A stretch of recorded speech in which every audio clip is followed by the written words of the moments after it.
ಒಬ್ಬ ವ್ಯಕ್ತಿ ವರ್ಷಕ್ಕೆ ಕೋಟ್ಯಾಂತರ ರೂಪಾಯಿ ಸಂಪಾದನೆ ಮಾಡ್ತಾನೆ, ಆದ್ರೆ ವರ್ಷದ ಕೊನೆಯಲ್ಲಿ ಅವನತ್ರ ಒಂದು ಬಿಡಿಕಾಸು ಕೂಡ ಉಳಿದಿರಲ್ಲ ಅಂತ ಕಲ್ಪಿಸ್ಕೊಳ್ಳಿ.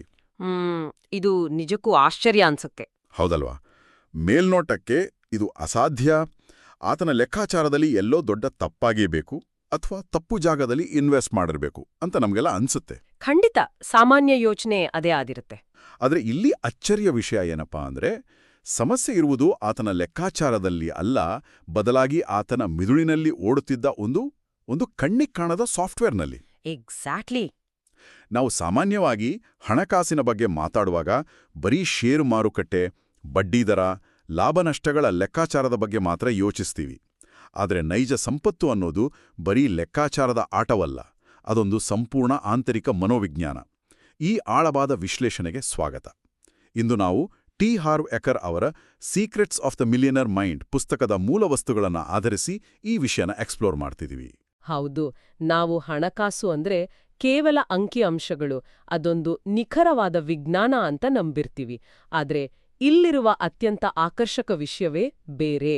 ಅಂದ್ರೆ ಆ ಇನ್ನರ್ ಗೇಮ್ ಬಗ್ಗೆ ಅಲ್ವಾ? ಕರೆಕ್ಟ್.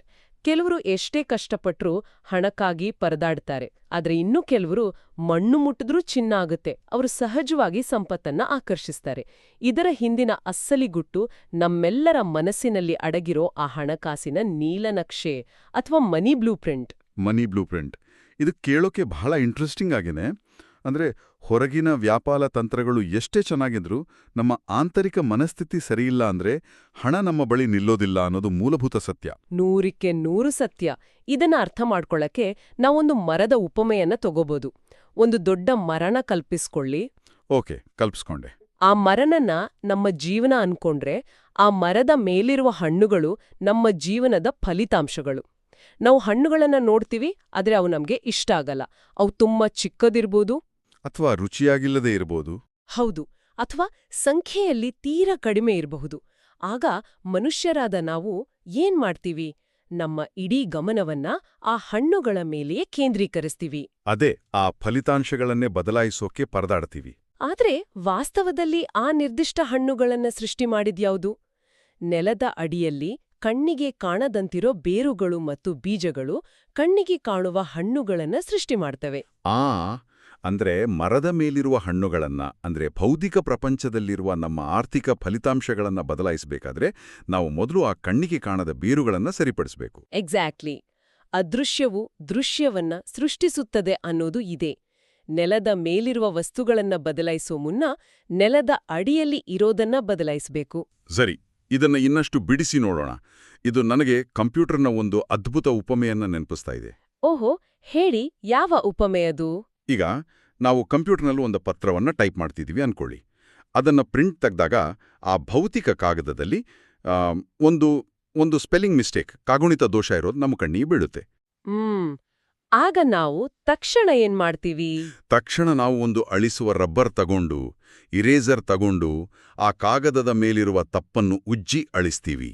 ಆಮೇಲೆ ಆ ಕಾಗದವನ್ನ ಮತ್ತೆ ಪ್ರಿಂಟರ್ ಒಳಗೆ ಹಾಕಿ ಪ್ರಿಂಟ್ ಕಮಾಂಡ್ ಕೊಡ್ತೀವಿ.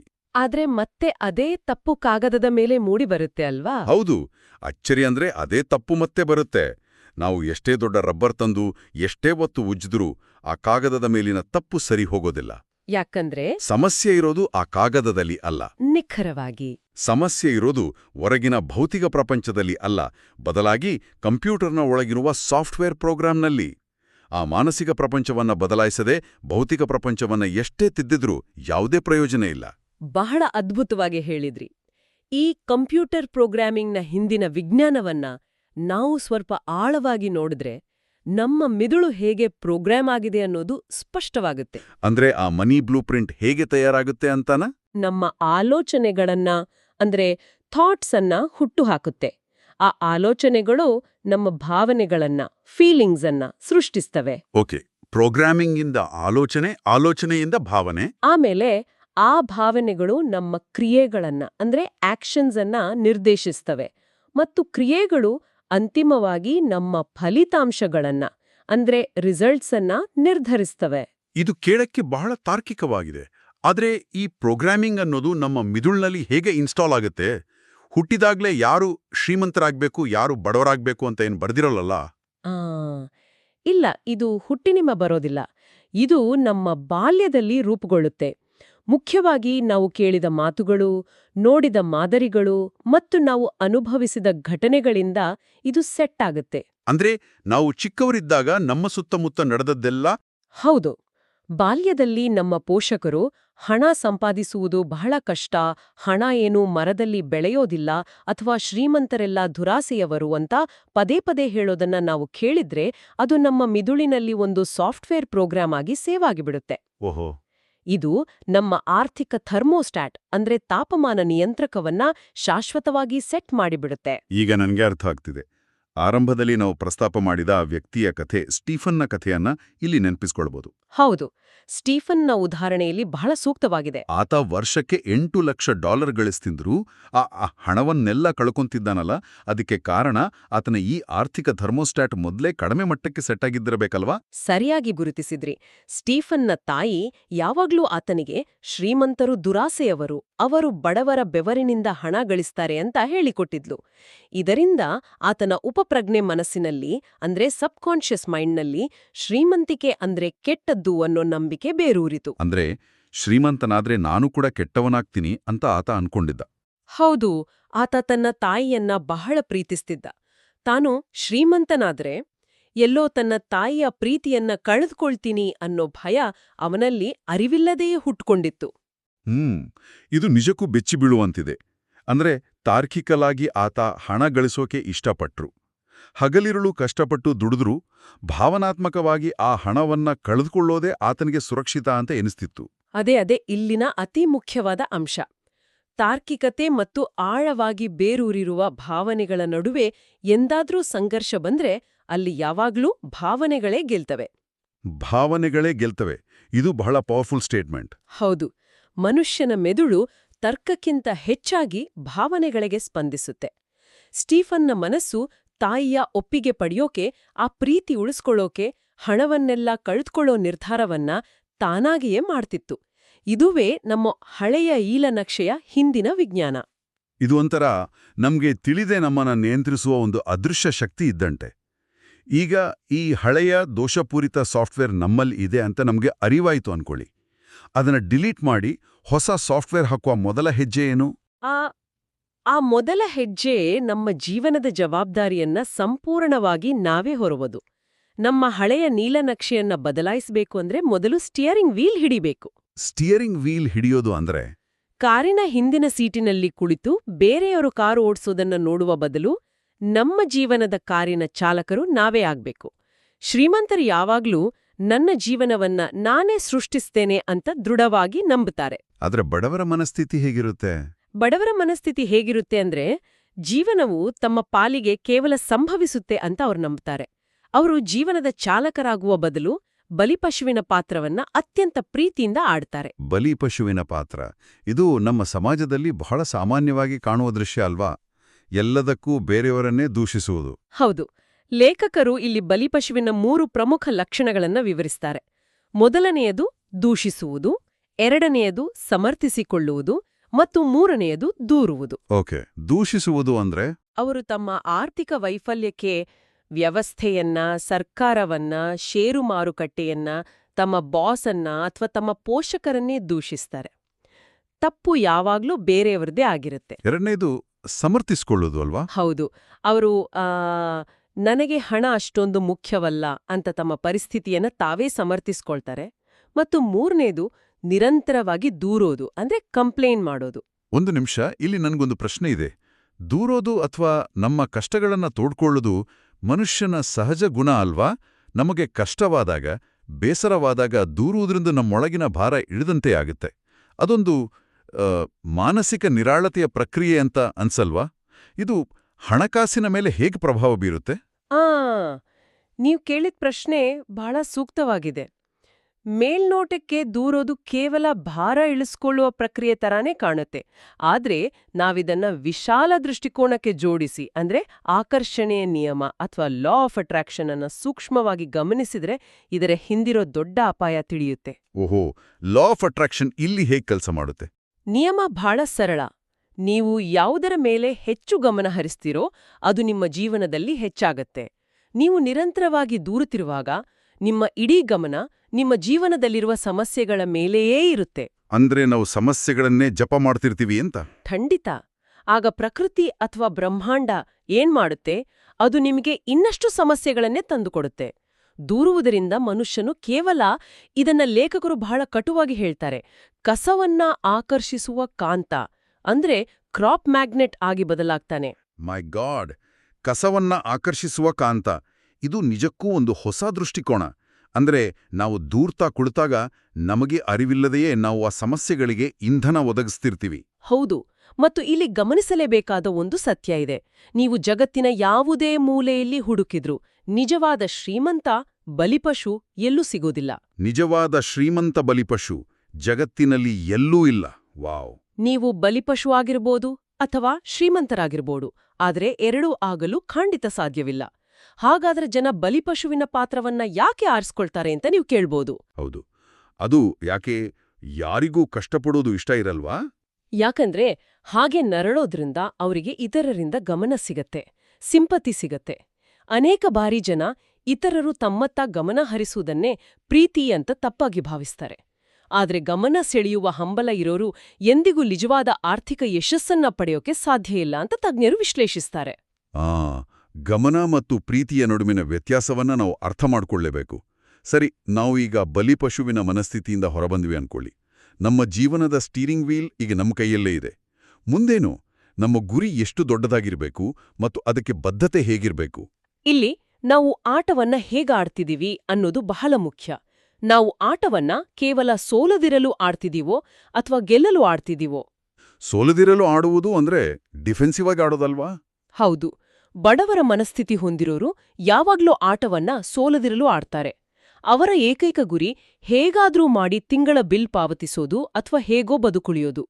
ಮಧ್ಯಮ ವರ್ಗದವರ ಗುರಿ ಕೇವಲ ಆರಾಮದಾಯಕವಾಗಿರೋದು. ಸೇಫ್ ಗೇಮ್ ಆಡ್ತಾರೆ.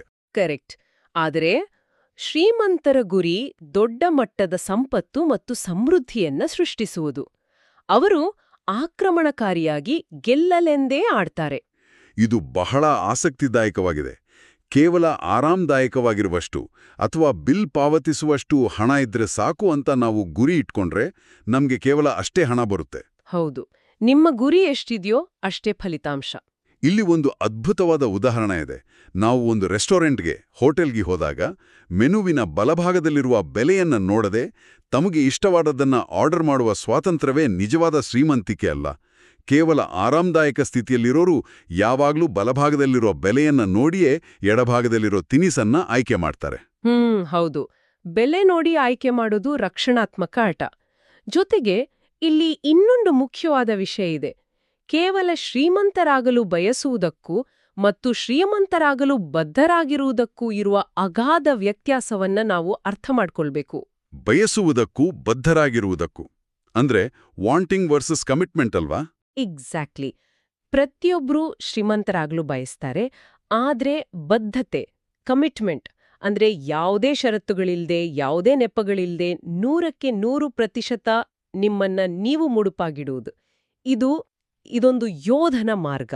ಯೋಧನ ಮಾರ್ಗ ಅಂದ್ರೆ ಡೂ ಆರ್ ಡೈ ತರನಾ? ಹೌದು. ನಾನ್ ಶ್ರೀಮಂತನಾಗ್ತೀನಿ ಇಲ್ಲವೇ ಅದಕ್ಕಾಗಿ ಪ್ರಯತ್ನಿಸ್ತಾ ಸಾಯ್ತೀನಿ ಅನ್ನೋ ಛಲ. ನಿಮಗೆ ಈ ಮಟ್ಟದ ಬದ್ಧತೆ ಇಲ್ಲ ಅಂದ್ರೆ ನೀವು ಬ್ರಹ್ಮಾಂಡಕ್ಕೆ, ಯೂನಿವರ್ಸ್ಗೆ ಗೊಂದಲಮಯ ಸಂದೇಶಗಳನ್ನ ಕಳಿಸ್ತಿದ್ದೀರಿ ಅಂತ ಅರ್ಥ. ನಿಮಗೆ ಸ್ಪಷ್ಟತೆ ಇಲ್ಲ ಅಂದ್ರೆ ಬ್ರಹ್ಮಾಂಡ ನಿಮಗೇನೂ ನೀಡಲು ಸಾಧ್ಯವಿಲ್ಲ. ಈ ಕಮಿಟ್ಮೆಂಟ್ ಜೊತೆಗೆ ನಾವು ಯೋಚಿಸುವ ರೀತಿಯೂ ಬದಲಾಗಬೇಕು ಅನ್ಸುತ್ತೆ. ವಾಣಿಜ್ಯೋದ್ಯಮಿ ಅಂದ್ರೆ ಒಬ್ಬ ಎಂಟರ್ಪ್ರಿನಿಯರ್ ಅಂದ್ರೆ ಯಾರು? ಲಾಭಕ್ಕಾಗಿ ಜನರ ಸಮಸ್ಯೆಗಳನ್ನ ಪರಿಹರಿಸುವವನು ಅಲ್ವಾ? ಹೌದು. ಸಮಸ್ಯೆ ಪರಿಹರಿಸುವುದೇ ಅವರ ಕೆಲಸ. ಲೇಖಕರು ಆದಾಯದ ನಿಯಮ ಅಂದ್ರೆ ಲಾ ಆಫ್ ಇನ್ಕಮ್ ಬಗ್ಗೆ ಹೇಳ್ತಾರೆ. ನಾವು ಮಾರುಕಟ್ಟೆಗೆ ಒದಗಿಸುವ ಮೌಲ್ಯದ ಆಧಾರದ ಮೇಲೆ ನಮ್ಮ ಆದಾಯ ನಿರ್ಧಾರವಾಗತ್ತೆ. ನಾವು ಕೇವಲ 10 ಜನರ ಸಮಸ್ಯೆಯನ್ನ ಪರಿಹರಿಸಿದ್ರೆ ಅದಕ್ಕೆ ತಕ್ಕಂತೆ ಸ್ವಲ್ಪ ಹಣ ಬರುತ್ತೆ. ಅದೇ 16,000 ಜನರ ದೊಡ್ಡ ಮಟ್ಟದ ಸಮಸ್ಯೆಯನ್ನ ಪರಿಹರಿಸಿದ್ರೆ ಆದಾಯವು ಅದೇ ಪ್ರಮಾಣದಲ್ಲಿ ಬೆಳೆಯುತ್ತೆ. ಸಣ್ಣದಾಗಿ ಯೋಚಿಸುವುದರಿಂದ ಪ್ರಪಂಚಕ್ಕೆ ಯಾವುದೇ ಲಾಭವಿಲ್ಲ. ನೀವು ಹೇಳಿದ್ದು 100% ಸರಿ. ನಾವು ಎಷ್ಟು ಜನರಿಗೆ ಸೇವೆ ಸಲ್ಲಿಸ್ತೀವಿ ಅನ್ನೋದು ನಮ್ಮ ಮೌಲ್ಯವನ್ನ ಹೆಚ್ಚಿಸುತ್ತೆ. ಇದೇ ಕಾರಣಕ್ಕೆ ಶ್ರೀಮಂತರು ಯಾವಾಗ್ಲೂ ದೊಡ್ಡದಾಗಿ ಯೋಚಿಸ್ತಾರೆ. ಆದರೆ ದೊಡ್ಡ ಗುರಿಗಳನ್ನ ಇಟ್ಕೊಂಡು ಹೆಜ್ಜೆ ಹಾಕುವಾಗ ನಮ್ಗೆ ಮುಂದಿನ ದಾರಿ ಸ್ಪಷ್ಟವಾಗಿ ಕಾಣೋದಿಲ್ಲವಲ್ಲ. ಅನಿಶ್ಚಿತತೆಯ ಭಯ ನಮ್ಮನ್ನ ಕಾಡುತ್ತೆ. ಈ ಭಯವನ್ನ ಶ್ರೀಮಂತರು ಹೀಗೆದುರಿಸ್ತಾರೆ. ಈ ಹಂತದಲ್ಲಿ ನಾವು ಕಾರಿಡಾರ್ ತತ್ವದ ಬಗ್ಗೆ ಮಾತನಾಡಬೇಕು. ಬಡವರು ಯಾವುದೇ ಹೊಸ ಕೆಲಸ ಶುರು ಮಾಡುವಾಗ ಅಲ್ಲಿರುವ ಅಡೆತಡೆಗಳನ್ನ, ಎದುರಾಗಬಹುದಾದ ನಷ್ಟಗಳನ್ನ ಮಾತ್ರ ನೋಡ್ತಾರೆ. ಆದ್ರೆ ಶ್ರೀಮಂತರು ಆ ಅಡೆತಡೆಗಳ ಹಿಂದೆ ಅಡಗಿರುವ ಅವಕಾಶಗಳನ್ನ ನೋಡ್ತಾರೆ. ಓಕೆ, ಅವಕಾಶಗಳ ಮೇಲೆ ಗಮನ. ಹೌದು, ಶ್ರೀಮಂತರು ರೆಡಿ, ಫೈರ್, ಏಮ್ ಅನ್ನೋ ತತ್ವವನ್ನ ಅನುಸರಿಸ್ತಾರೆ. ಅಂದ್ರೆ ಎಲ್ಲವೂ ಸರಿಯಾಗುವವರೆಗೆ ಕಾಯುವ ಬದಲು ಲಭ್ಯವಿರುವ ಅತ್ಯಲ್ಪ ಮಾಹಿತಿಯೊಂದಿಗೆ ನೇರವಾಗಿ ಕಣಕ್ಕಿಳಿತಾರೆ. ಒಂದು ನಿಮಿಷ. ರೆಡಿ, ಫೈರ್, ಏಮ್ ಅಂದ್ರೆ ಗುರಿ ಇಡುವ ಮುನ್ನವೇ ಗುಂಡು ಹಾರಿಸೋದು. ಇದು ನನಗೆ ಸ್ವಲ್ಪ ವಿಚಿತ್ರವೋ ಮತ್ತು ಅಪಾಯಕಾರಿಯೂ ಎನಿಸ್ತಾ ಇದೆ. ಎಲ್ಲವನ್ನೂ ಸರಿಯಾಗಿ ತಿಳಿದುಕೊಳ್ಳದೆ ನಾವು ಹೆಜ್ಜೆ ಇಟ್ರೆ ಅದರಿಂದ ದೊಡ್ಡ ನಷ್ಟವಾಗೋ ಸಾಧ್ಯತೆ ಇರುತ್ತಲ್ವಾ? ಇದು ಕುರುಡು ಧೈರ್ಯ ಅನಿಸಲ್ವಾ? ಮೇಲ್ನೋಟಕ್ಕೆ ಇದು ಕುರುಡು ಧೈರ್ಯದಂತೆ ಕಾಣಿಸಬಹುದು, ಆದ್ರೆ ವಾಸ್ತವ ಹಾಗಿಲ್ಲ. ಬಡವರು ಭವಿಷ್ಯದ ಪ್ರತಿಯೊಂದು ಸಮಸ್ಯೆಯನ್ನು ಮೊದಲೇ ಊಹಿಸಲು ಯತ್ನಿಸ್ತಾರೆ. ಎಲ್ಲಾ ಸಮಸ್ಯೆಗಳಿಗೂ ಮುಂಚಿತವಾಗಿಯೇ ಪರಿಹಾರ ಸಿಗುವವರೆಗೆ ಕಾಯ್ತಾನೆ ಇರ್ತಾರೆ. ಅಂದ್ರೆ ಪರ್ಫೆಕ್ಟ್ ಟೈಮ್ಗೋಸ್ಕರ ಕಾಯ್ತಾರೆ. ಹೌದು, ಆದ್ರೆ ಭವಿಷ್ಯದಲ್ಲಿ ಏನಾಗುತ್ತೆ ಅಂತ 100% ಊಹಿಸಲು ಯಾರಿಗಾದ್ರೂ ಸಾಧ್ಯವೇ? ಖಂಡಿತ ಇಲ್ಲ. ಇಲ್ಲಿ ಲೇಖಕರು ಹಾರುವವರು ತಮ್ಮದೇ ಒಂದು ನೈಜ ಅನುಭವವನ್ನ ಹಂಚಿಕೊಳ್ತಾರೆ. ಅದೇ ಕಾರಿಡಾರ್ ತತ್ವ. ಯಾವ ಅನುಭವ ಅದು? ಹಾರುವವರಿಗೆ ಒಂದು ಪೈ ಅಂಗಡಿ ಅಂದ್ರೆ ಬೇಕರಿಯ ವ್ಯವಹಾರವನ್ನ ಕಲಿಯುವ ಆಸೆಯಿತ್ತು. ಅವರು ವರ್ಷಗಟ್ಲೆ ಹೊರಗಡೆ ನಿಂತು ಸಂಶೋಧನೆ ಮಾಡಲಿಲ್ಲ, ಪುಸ್ತಕಗಳನ್ನ ಓದ್ತಾ ಕೂರ್ಲಿಲ್ಲ. ಬದಲಿಗೆ ನೇರವಾಗಿ ಒಂದು ಪೈ ಅಂಗಡಿಯಲ್ಲಿ ಬಸ್ ಬಾಯ್ ಆಗಿ, ಅಂದ್ರೆ ಪಾತ್ರೆ ತೊಳೆಯುವ ಮತ್ತು ಟೇಬಲ್ ಒರೆಸುವ ಸಹಾಯಕನಾಗಿ ಕೆಲಸಕ್ಕೆ ಸೇರ್ಕೊಂಡ್ರು. ವೈಟ್, ರಿಯಲ್ ಆಗ್ಯಾ? ಅಂದ್ರೆ ಕೋಟ್ಯಾಧಿಪತಿಯಾಗೋ ಕನ್ಸು ಕಂಡವರು ನೆಲ ಒರೆಸೋ ಕೆಲ್ಸಕ್ಕೆ ಸೇರ್ಕೊಂಡ್ರ?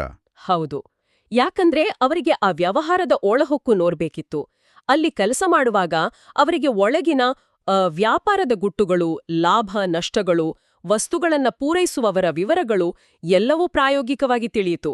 ಓಹೋ, ಅಂದ್ರೆ ಫೀಲ್ಡ್ಗಿಳಿದು ಕಲ್ತರು ಅಂತ. ಎಕ್ಸಾಕ್ಟ್ಲಿ. ಇದನ್ನೇ ಕಾರಿಡಾರ್ ಎನ್ನುವುದು. ನೀವು ಬೀದಿಯಲ್ಲಿ ನಿಂತು ನೋಡುವಾಗ ಒಂದು ಕಟ್ಟಡದ ಹೊರಗಿನ ಬಾಗಿಲು ಮಾತ್ರ ಕಾಣುತ್ತೆ.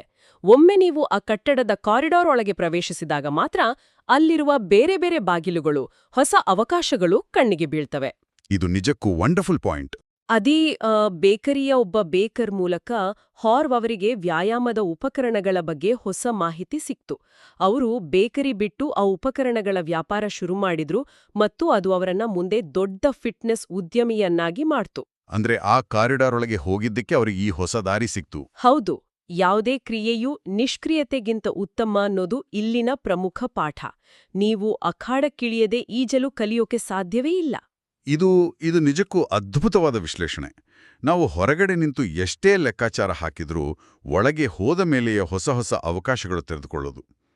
ಸರಿ, ನಾವು ಈಗ ಕಾರಿಡಾರ್ ಪ್ರವೇಶ ಮಾಡಿದ್ವಿ, ಅವಕಾಶಗಳನ್ನ ಬಳಸ್ಕೊಂಡು ಸಂಪತ್ತನ್ನ ಗಳಿಸ್ತಿದ್ದೀವಿ ಅನ್ಕೊಳ್ಳಿ. ಆದರೆ ಕ್ರಿಯಾಶೀಲರಾದ ನಂತರ ಈ ಸಂಪತ್ತನ್ನ ಹಿಡಿದಿಟ್ಕೊಳ್ಳಲು ಮತ್ತು ಇತರರ ಯಶಸ್ಸನ್ನ ನೋಡುವ ನಮ್ಮ ದೃಷ್ಟಿಕೋನ ಹೇಗಿರಬೇಕು? ಇದು ಬಹಳ ಮುಖ್ಯವಾದ ಘಟ್ಟ. ಸಂಪತ್ತನ್ನ ಉಳಿಸ್ಕೊಳ್ಳೋಕೆ ಸ್ವೀಕರಿಸುವ ಕಲೆ, ಅಂದ್ರೆ ರಿಸೀವಿಂಗ್ ಬಗ್ಗೆ ನಾವು ಕಲಿಬೇಕು. ಹೌದು. ಅಂದ್ರೆ ಇವೆಲ್ಲದರ ಅರ್ಥವೇನು ಅಂತ ನೋಡಿದ್ರೆ ನಮ್ಮ ಸಮಾಜದಲ್ಲಿರುವ ಹಳೆಯ ನಂಬಿಕೆಗಳನ್ನ ನಾವು ಪ್ರಶ್ನೆ ಮಾಡಬೇಕಾಗತ್ತೆ. ನಮ್ಮಲ್ಲಿ ಒಂದು ಜನಪ್ರಿಯವಾದ ಮಾತಿದೆ, ತೆಗೆದುಕೊಳ್ಳುವುದಕ್ಕಿಂತ ಕೊಡುವುದು ಶ್ರೇಷ್ಠ ಅಂತ. ಹೌದು, ನಾವೆಲ್ಲ ಇದನ್ನ ಕೇಳಿರ್ತೀವಿ. ಆದ್ರೆ ನಾನೊಂದು ಹಾಸ್ಯಮಯವಾದ ತರ್ಕವನ್ನ ಇಲ್ಲಿ ಮುಂದಿಡ್ತೀನಿ. ಪ್ರತಿಯೊಬ್ಬ ಕೊಡುವವನಿಗೆ ಅದನ್ನ ಸ್ವೀಕರಿಸುವ ಒಬ್ಬ ವ್ಯಕ್ತಿ ಎದುರಿಗೆ ಇರಲೇಬೇಕಲ್ವಾ? ಇಲ್ದಿದ್ರೆ ಆ ಕೊಡುವ ಪ್ರಕ್ರಿಯೆ ಪೂರ್ಣಗೊಳ್ಳೋದೇ ಇಲ್ಲ. ನೀವು ಹೇಳುವ ತರ್ಕ 100ಕ್ಕೆ 100 ಸತ್ಯ. ಕೊಡುವುದು ಮತ್ತು ಸ್ವೀಕರಿಸುವುದು ಒಂದೇ ನಾಣ್ಯದ 2 ಮುಖಗಳಿದ್ದಂತೆ. ಹೌದು. ಆದ್ರೆ ಬಹುತೇಕ ಜನರಿಗೆ ಆ ಸ್ವೀಕರಿಸುವ ಕಲೆ ತಿಳಿದಿಲ್ಲ. ಅವರು ಬಾಲ್ಯದ ಪ್ರೋಗ್ರಾಮಿಂಗ್ನಿಂದಾಗಿ ತಮ್ಮನ್ನ ತಾವು ಆ ಸಂಪತ್ತಿಗೆ ಯೋಗ್ಯರಲ್ಲ ಅಂತ ಭಾವಿಸ್ತಾರೆ. ಇಲ್ಲಿ ಲೇಖಕರು ಮಳೆಗಾಲದಲ್ಲಿ ಕಟ್ಟುವ ಟಾರ್ಪಲಿನ್ನ, ಅಂದ್ರೆ ಟಾರ್ಪ್ನ ಉದಾಹರಣೆ ನೀಡ್ತಾರೆ. ಓಕೆ, ಟಾರ್ಪಲಿನ್ ಹಾಕಿದ್ರೆ ಏನಾಗುತ್ತೆ? ಮಳೆ ಬಂದಾಗ ನಾವು ಟಾರ್ಪಲಿನ್ ಹಾಕಿದ್ರೆ ನೀರೆಲ್ಲ ಅದ್ರ ಮೇಲೆ ಒಂದು ಕಡೆ ಸೇಖರವಾಗುತ್ತೆ ಅಲ್ವಾ? ಬ್ರಹ್ಮಾಂಡದಲ್ಲಿ ಸಂಪತ್ತು ಮಳೆಯಂತೆ ಹೇರಳವಾಗಿ ಸುರಿಯುತ್ತದೆ. ಅದು ಎಲ್ಲೋ ಒಂದ್ ಕಡೆ ಹರಿಲೇಬೇಕು. ನೀವು ಅದನ್ನ ಸ್ವೀಕರಿಸಲು ಸಿದ್ಧರಿಲ್ಲ ಅಂದ್ರೆ ಅದು ಸ್ವೀಕರಿಸಲು ಸಿದ್ಧರಿರುವ ಬೇರೊಬ್ಬರ ಪಾಲಾಗುತ್ತೆ. ವಾ, ಅಂದ್ರೆ ನಾವು ಸ್ವೀಕರಿಸಲು ನಿರಾಕರಿಸುವುದು ಆ ಕೊಡುವವನಿಗೆ ಮಾಡುವ ಅವಮಾನ ಅಲ್ವಾ, ಅಥವಾ ಆತನಿಗೆ ಕೊಡುವುದರಿಂದ ಸಿಗುವ ಆನಂದವನ್ನ ನಾವೇ ಕಸಿದುಕೊಂಡಂತೆ? ಖಂಡಿತ. ನೀವು ಸ್ವೀಕರಿಸಲು ಸಿದ್ಧರಿಲ್ಲ ಎಂದರೆ ಬ್ರಹ್ಮಾಂಡಕ್ಕೆ ನೀವು ನನಗಿದು ಬೇಡ ಅನ್ನೋ ಸಂದೇಶವನ್ನ ರವಾನಿಸ್ತಿದ್ದೀರಿ ಅಂತ ಅರ್ಥ. ಹಾಗೆಯೇ ಇತರರ ಯಶಸ್ಸನ್ನ ನೋಡುವ ನಮ್ಮ ದೃಷ್ಟಿಕೋನವು ಬಹಳ ಮುಖ್ಯ. ಇತರರ ಯಶಸ್ಸು ಅಂದ್ರೆ ಯಾರಾದ್ರೂ ಶ್ರೀಮಂತರನ್ನ ನೋಡಿದಾಗ ನಾವು ಹೇಗೆ ರಿಯಾಕ್ಟ್ ಮಾಡ್ತೀವಿ ಅನ್ನೋದಾ? ಎಕ್ಸಾಕ್ಟ್ಲಿ. ಶ್ರೀಮಂತರನ್ನ ದ್ವೇಷಿಸುತ್ತಾ ನಾವು ಎಂದಿಗೂ ಶ್ರೀಮಂತರಾಗಲು ಸಾಧ್ಯವಿಲ್ಲ. ನಾವು ಆಶೀರ್ವದಿಸುವ ಹುನ ತತ್ವವನ್ನ ಅಳವಡಿಸಿಕೊಳ್ಬೇಕು. ಲೇಖಕರು ಹಾಲಿವುಡ್ ನಟಿ ಹ್ಯಾಲೆ ಬೆರಿ ಅವರ ಉದಾಹರಣೆ ಕೊಡ್ತಾರೆ. ಹ್ಯಾಲೆ ಬೆರಿಯವರ $20 ಮಿಲಿಯನ್ ಒಪ್ಪಂದದ ಘಟನೆ ಅಲ್ವಾ? ಹೌದು. ಹ್ಯಾಲೆ ಬೆರಿಯವರಿಗೆ ಆ ಒಪ್ಪಂದ ಸಿಕ್ಕಾಗ ಲೇಖಕರಿಗ ಮೊದಲು ಅವಳಿಗೆ ಅಷ್ಟು ಹಣ ಬೇಕೆ ಅನ್ನೋ ಒಂದು ಟೀಕೆ ಬಂತು, ಅಸೂಯೆ ಮೂಡ್ತು.